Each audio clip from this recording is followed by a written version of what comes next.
বিসমিল্লাহির রহিম। ঐতিহ্যবাহী ব্রাহ্মণবাড়িয়া জেলার কসবা উপজেলাধীন চারুয়া শরীমিয়া ইসলামিয়া দাখিল মাদ্রাসার আমি মোহাম্মদ গোলাম রিয়া সুপার পদের দায়িত্বে নিয়োজিত আছি।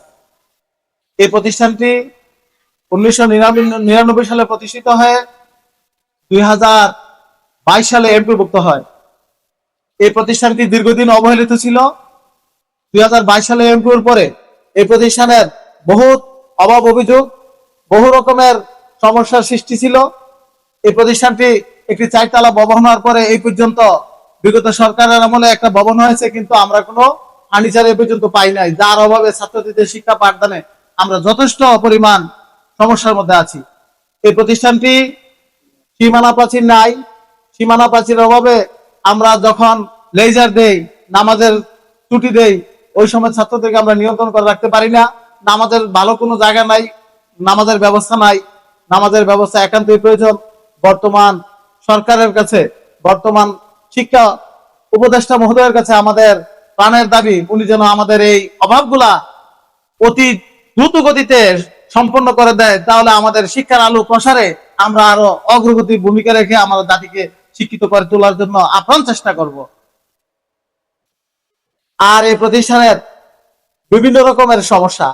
1 নম্বরের সমস্যা হলো ছাত্রছাত্রীদেরকে আমরা পাঠদানে যথাযোগ্য পাঠদান দিতে পারি না শিক্ষকের অভাবে। বিগত দিনে আমরা শিক্ষক পাই নাই। বর্তমান ল্যাবের অভাব, আমরা শিক্ষক পাই নাই। এনটিএসসি তে আবেদন করেছি, কিন্তু এখনো আমরা কোনো শিক্ষক পাই নাই। মাত্র 10 জন শিক্ষক আমরা এই প্রতিষ্ঠানে পাঠদান করতেছি। আমাদের আরো শিক্ষক কর্মচারী মিলে আরো 12 জন জনবলের দরকার। যদি দ্রুত গতিতে আমাদেরকে এই শিক্ষকের নিয়োগটা অতি তাড়াতাড়ি করে এসেছি, যে নিয়োগের চাহিদা আমাদের থেকে নিয়েছে, যদি এটা দিয়ে দেয় অতি দ্রুত গতিতে, আমরা এই প্রতিষ্ঠানকে শিক্ষার আলো প্রসারে আমরা অগ্রগণী ভূমিকা রাখতে সচেষ্ট হব। আরো আমাদের বিশেষ সমস্যা হলো আমাদের ল্যাপটপ নাই, ল্যাব নাই। আমরা বর্তমান যে প্রযুক্তির যুগ, এই যুগে আমাদের কাজকর্ম চালাইতে আমরা হিমশিম খাচ্ছি। আমাদের একটাও কম্পিউটার এই প্রতিষ্ঠানে নাই।